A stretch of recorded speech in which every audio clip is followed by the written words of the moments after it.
Hello, this is Devil Raider Armory LLC. I am the armor. Today we're going to discuss how to replace an extractor in a Mauser Argentine 1891. Hello, I'm the armor here at Devil Raider Armory LLC. Today we're going to deal with an Argentine 1891 Mauser model. I have a broken extractor, so we will be replacing that. What you have to do in order to get the bolt off: bring it back, and then you have this lever right here that has to be pushed. This lever right here gets pushed back, and so the way I do it is it starts moving there, push that back and pull it out. So I did that opposite. So get it going, push it back, pull it out. We're gonna set this aside. We're not dealing with that. We will do a cleaning of the bolt in itself. I want to show you what we're talking about, so bear with me. All right, so today, or the other day, I finally decided to get into the gun I got from my dad years ago. And I was always wondering, why does the gun not extract when I go to shoot it? And I've only shot in the last 20 years probably one shot out of it. Had to send a rod down the barrel to get the spent casing out.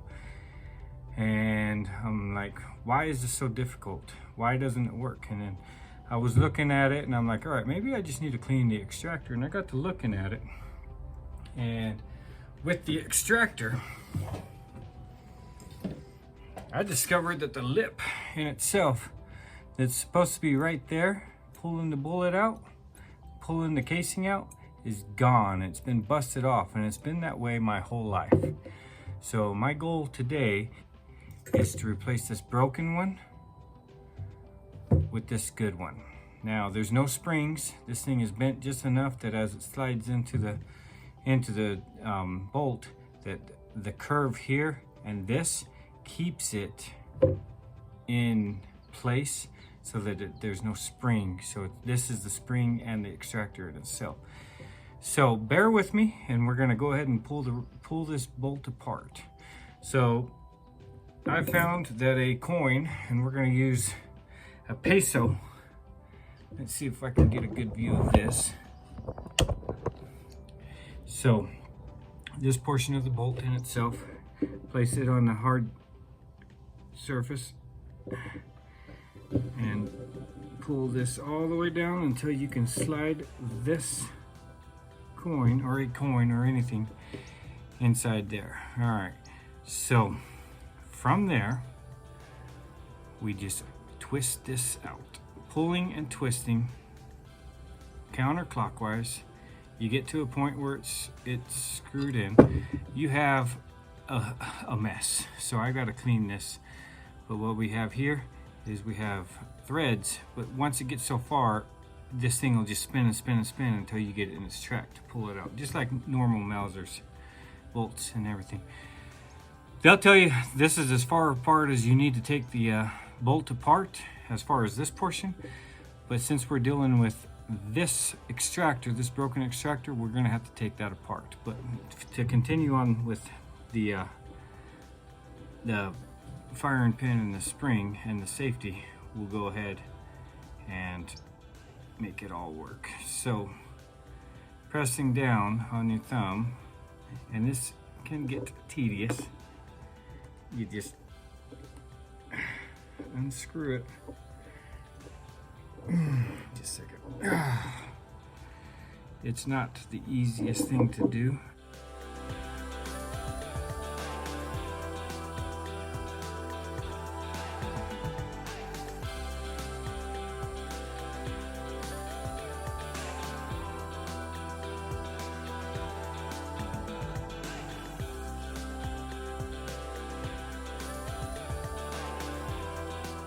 There we go, and then just ride it up. Okay, there's that, and there's that. I will be cleaning that firing pin. That is all gunky, probably 100-year-old freaking grease and everything, and I'll be cleaning the firing pin spring. I'll clean up the lug here. And then I'm not going to take the safety apart, but there's a plunger and a spring in here behind the this screw that'll allow you to undo that, pull it out and everything. But I will clean up all this the best that I can. The next thing is on a normal extractor, they tell you to find a screwdriver that fits, that is the same width, and you push in and you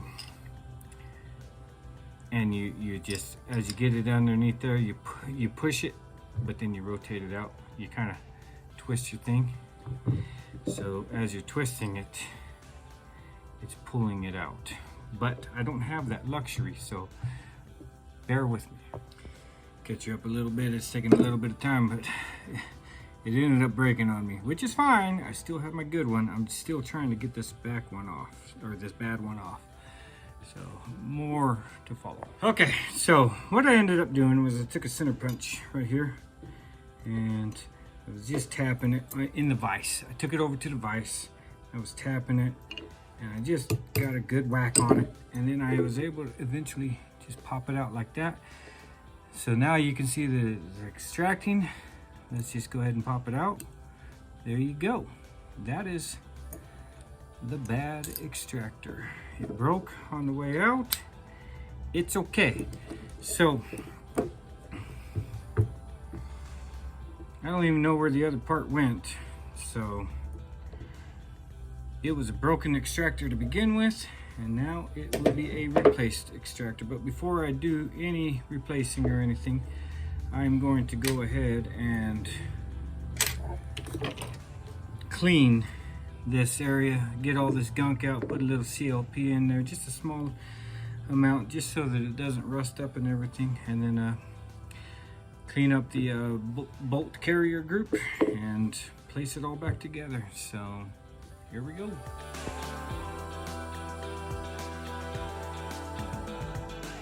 So we are going to set this aside because it's no longer relevant. There's a piece that busted off.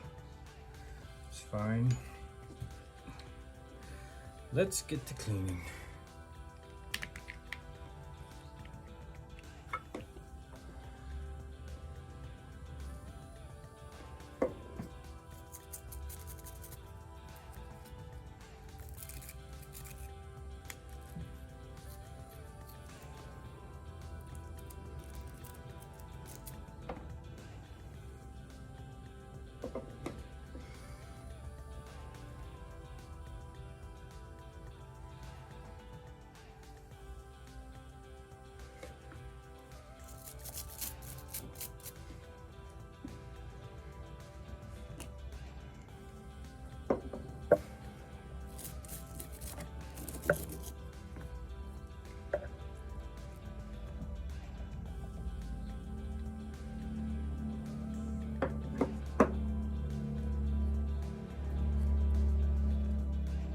This thing hasn't ever been cleaned in my lifetime to the point of even running any CLP over it or anything. So it's just been gunky. It's probably got the original grease from the factory, which is fine.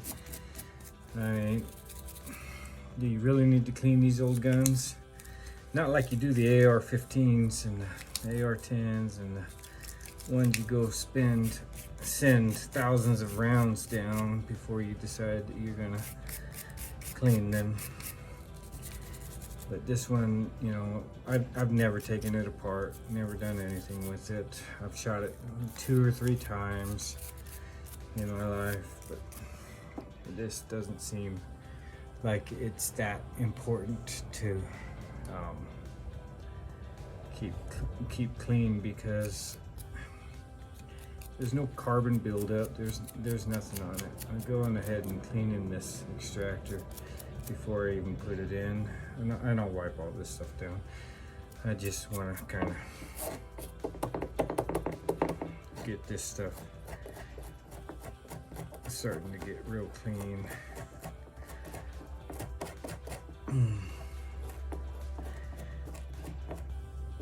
One of the things I learned in Sonoran Desert Institute when I was going to the classes is just like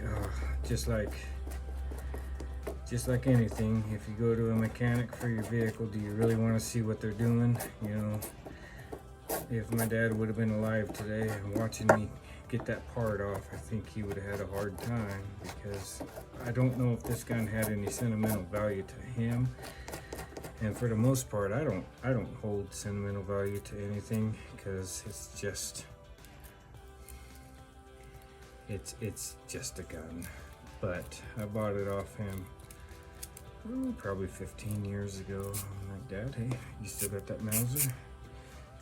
And I offered him money for it, and I bought it from him. Kind of upset a little bit. Upset a few people in my family, but you know, there's worse things. You know, some people just want to wait for an inheritance. I wanted it, so I was willing to go ahead and pay for it right then and there. So I paid, I think, $200 for this gun.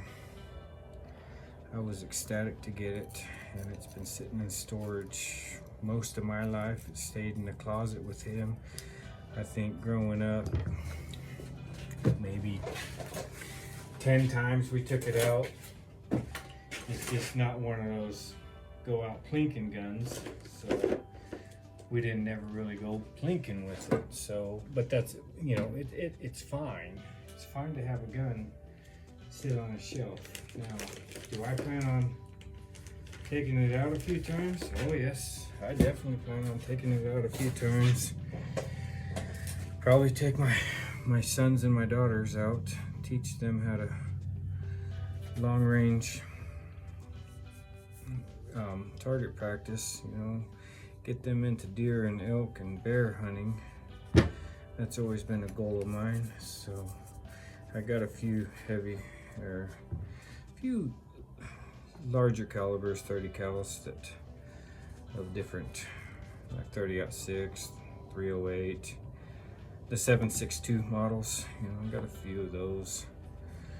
But this one is a 7.65 Argentine, or 7.65 by 5.3, I believe is the size and everything for it. So it's just an odd size. It always has been. It costs a little bit more money or it did. I'd have to go check ammunition prices these days to see if it's still more expensive or if it's within my range. And honestly, $2 if it ends up being $2 a bullet, that's within my range, because it's not like I'm gonna go out plinking with this thing. I'm just gonna keep it good so that, you know, when my kids are older, grandkids come around and everything, Grandpa will have a gun out there, Dad will have a gun. You know, we'll go out, we'll shoot, we'll tell stories about it. This is one of those, like, I'm not big on sentimental values, but this is probably my only sentimental value gun I have. So, and there's nothing wrong with having a sentimental value gun. There's nothing wrong with not having a sentimental value gun. It's just what it is. So, probably should get some brushes out, but I'm not gonna. So, actually, let me grab a brush. Let me grab the right brush for this. This is we always called this gun an 8mm Mauser growing up. It is not an 8mm, and I learned that later on in life when just looking at the cartridge.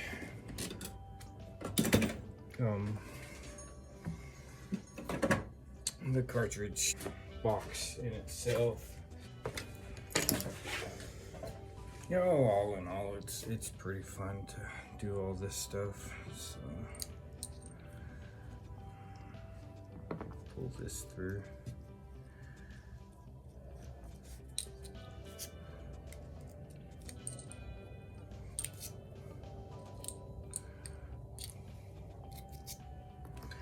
Want to make sure I get some oil down in there, get it kind of worked around. You know, do I put gun grease in this thing? Do I just leave it be? I think I'll just, what I've done in the past is just take earplugs and put them in the end of the barrel, and then close up the bolt and keep it sealed up that way. But Is that the best way? That's a way. What is the best way, you know?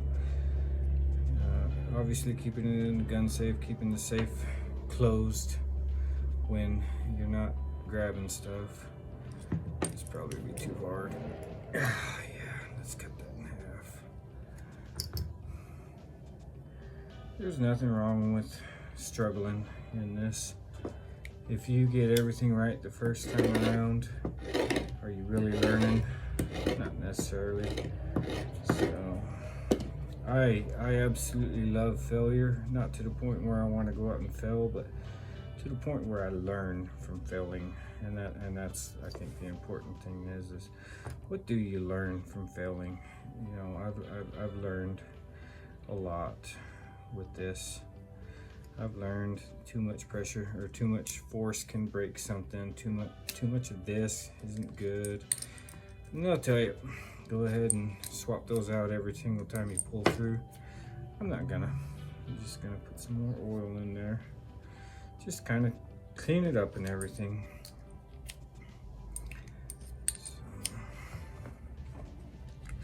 But for the most part, there's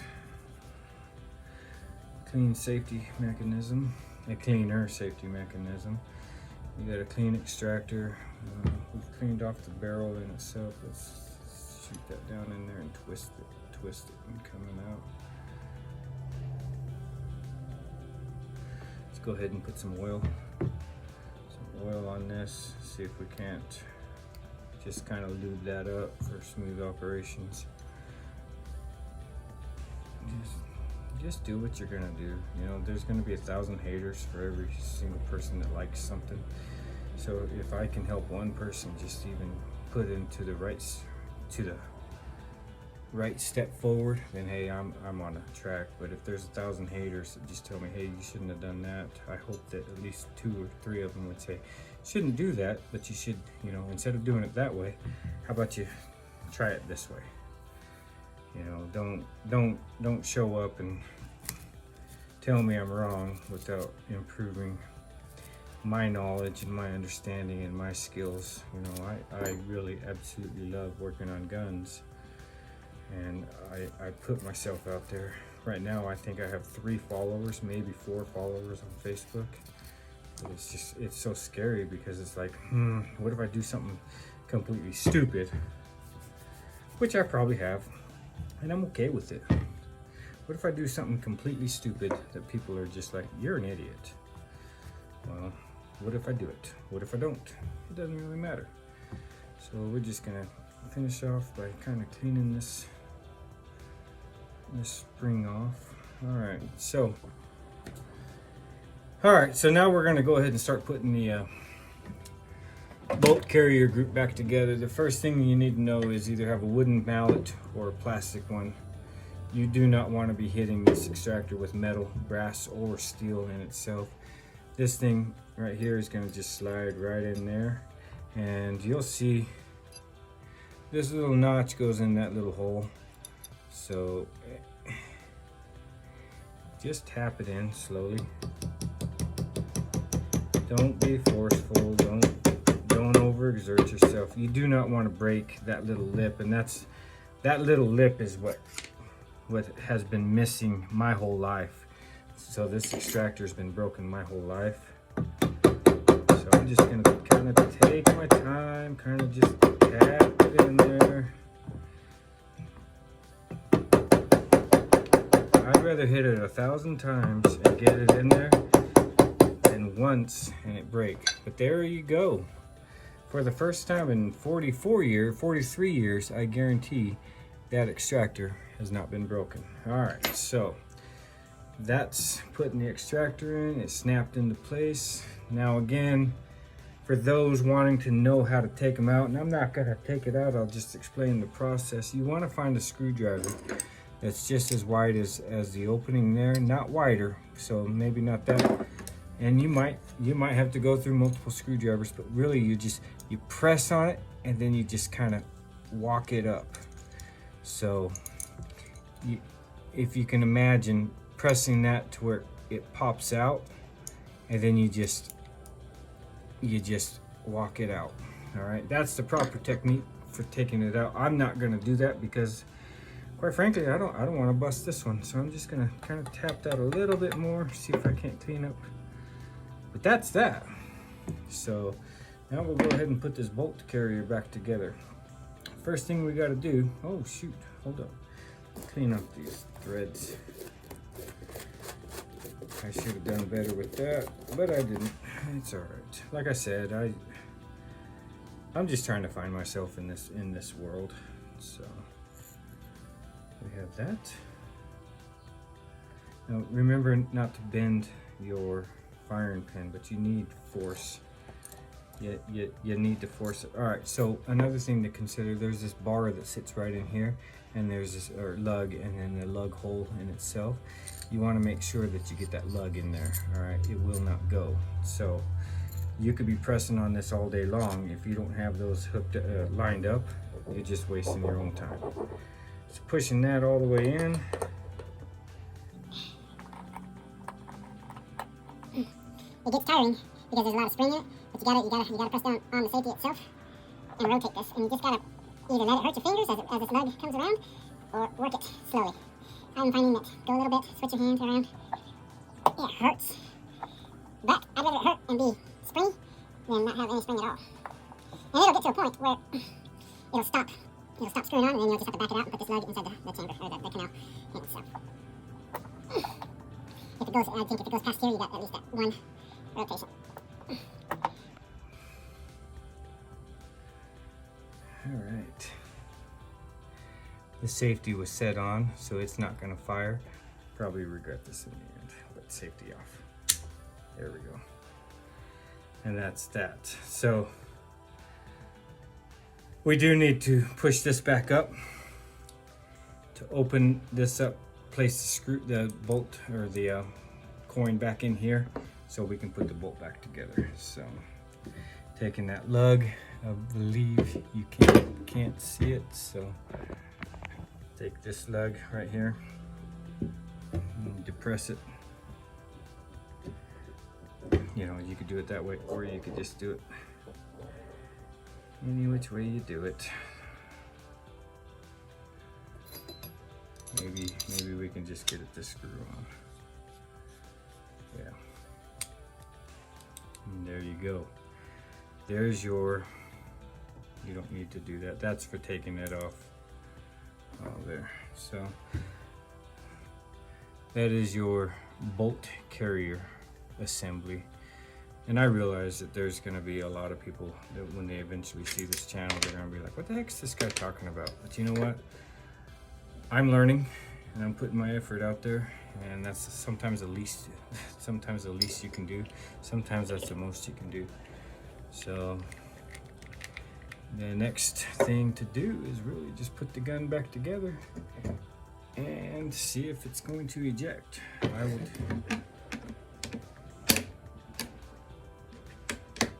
There we go. All right. So because I have a spent round, I'll just go ahead and chamber a spent round.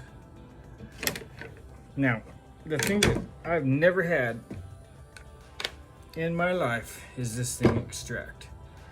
So keeping that in mind, I should.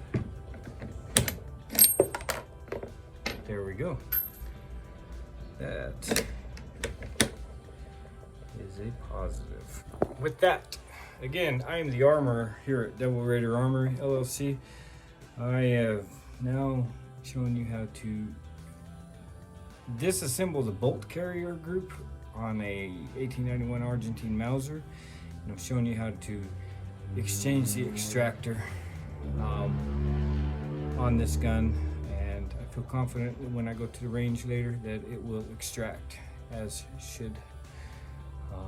It's been a well, for me, a 40-year issue I finally took care of.